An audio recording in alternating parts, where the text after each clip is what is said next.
And then I just wanted to kind of share this from my experience of made a couple of trips to Florida in the last 2 weeks for different reasons, but um, 2 flights to Tampa. And I like window seats.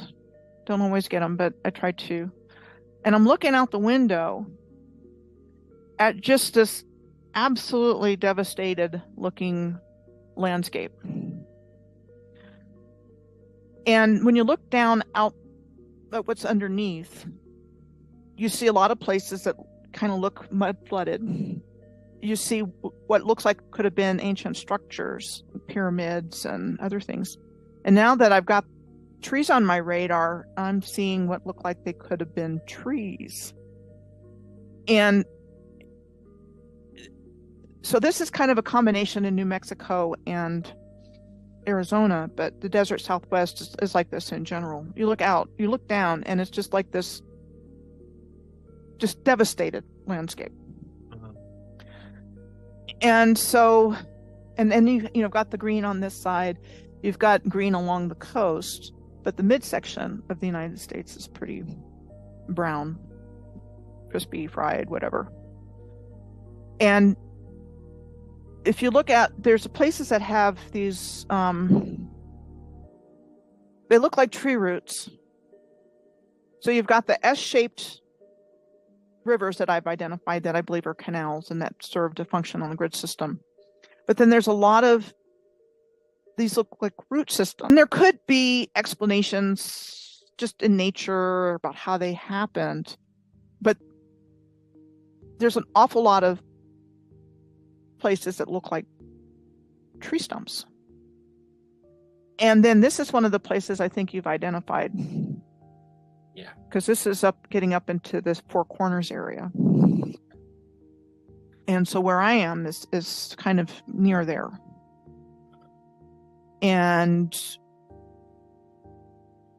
it just looks like it's just been devastated. Devastated. And that it wasn't just, desertification and taking place over millions of years or whatever. I mean, it looks like something happened. So, isn't it? But like, you want to imagine that laser blast and then,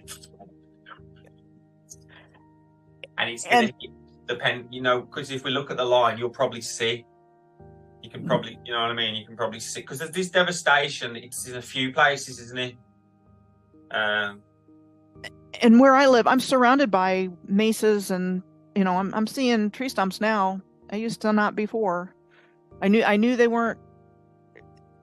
I knew there was more to the story. I just didn't know what it was.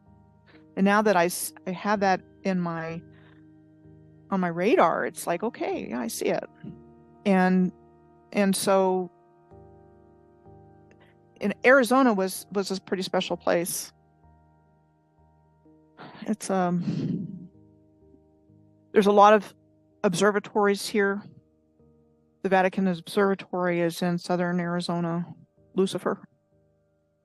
And there's a lot of other observatories, and a lot of places are dark sky, so you can't have street lights and things because the sky is so wonderful. And if you get away from communities that have just a lot of light, the sky is just sparkling, brilliant, gorgeous. It seems like a special place, and it's a lot like the Nile Valley in Egypt. You've got a lot of Orions in the landscape. You've got the Grand Canyon. Isn't Phoenix a lot of stuff very well known for the UFO stuff as well? And if we've something that I've been picking up in the research is all these tree locations seem to have lights or unidentified objects in or around them. Obviously bases as well of all kind, naval bases or secret bases or etc. But and this just hints to the power, doesn't it? The power and the ley lines and there's just so much, but it's all connected.